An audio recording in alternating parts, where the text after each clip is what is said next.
নমস্কার বন্ধুরা, আমি প্রীতম। আপনারা দেখছেন লটারি সংবাদ অফিসিয়াল ইউটিউব চ্যানেল। সালটা ছিল 1959। সোভিয়েতের 9 জন পর্বত আরোহী তারা উড়ান পর্বতমালার এক নির্জন স্থানে গিয়েছিল এবং তারা কেউই জীবিত অবস্থায় ফেরেননি।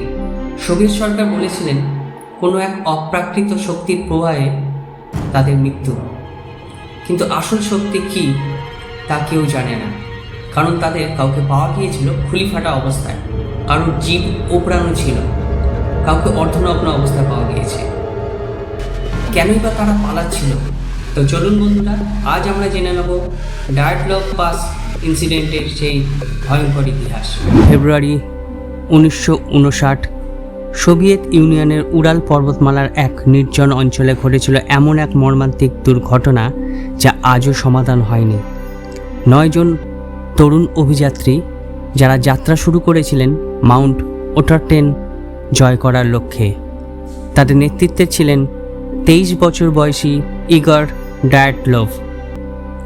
এই অভিযাত্রী দলের সবাই ছিলেন অভিজ্ঞ পর্বতারোহী এবং তীব্র ঠান্ডায় অভিযানের জন্য প্রশিক্ষিত। তবে অভিযান শুরুর কয়েকদিন পর থেকে দলটির সঙ্গে সমস্ত যোগাযোগ বিচ্ছিন্ন হয়ে যায়। উদ্ধারকারীদের পাঠানো হয় এবং তারা যা খুঁজে পায় তা ছিল অবিশ্বাস্য ও বীভৎস। তাঁবু পাওয়া যায় ছিঁড়ে যাওয়া অবস্থায়, ভেতর থেকে ছেঁড়া।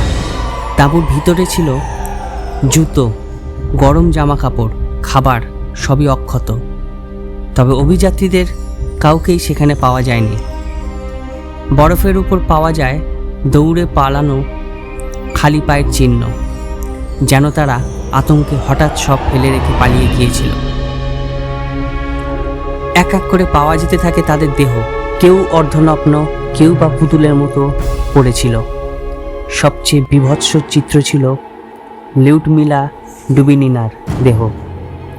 তার চোখ ছিল উপড়ে নেওয়া, জিভ ছিল না, ঠোঁট ছিঁড়ে মুখে হাড় বেরিয়েছিল, এমনকি বুকের পাঁজরের হাড় ভাঙা ছিল ভেতর থেকে, কোনো বাহ্যিক আঘাতের চিহ্ন ছাড়াই। আরেকজনের খুলি ফেটে গিয়েছিল, যেন কোনো ভারী অস্ত্র দিয়ে মারা হয়েছে, কিন্তু আশেপাশে কোনো অস্ত্র, কোনো রক্ত, কোনো লড়াইয়ের চিহ্ন পাওয়া যায়নি। এমনকি চারপাশে তাদের নিজেদের ছাড়া আর কারো পায়ের ছাপও ছিল না। তদন্তের ফলাফল সোভিয়েত সরকার জানিয়েছিল মৃত্যু হয়েছে এক অজানা ও অপ্রাকৃত শক্তির প্রভাবে।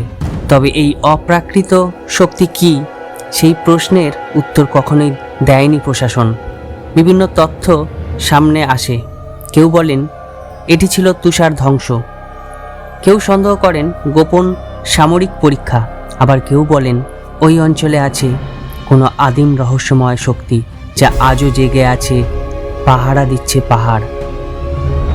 আজও 65 বছর পেরিয়ে গেছে, এই ঘটনার কোনো নিশ্চিত ব্যাখ্যা নেই। ডায়েটলভ পাস এখন এক ভয়ালো নাম, যেখানে যাওয়ার আগে মানুষ 2 বার ভাবে। স্থানীয় আদিবাসীদের মতে রাত হলে এখনো বাতাসে শোনা যায় কান্নার শব্দ, হয়তো সেই 9 অভিযাত্রীর আর্তনাদ। তো বন্ধুরা, এই ছিল ডায়েটলভ পাসের ভয়ঙ্কর ইতিহাস। তো আপনার কি মনে হয়, এটা কি নিছকই দুর্ঘটনা নাকি অন্য কিছু? অবশ্যই কমেন্টে জানাবেন। ভিডিওটি ভালো লাগলে লাইক, শেয়ার এবং সাবস্ক্রাইব করবেন। ধন্যবাদ।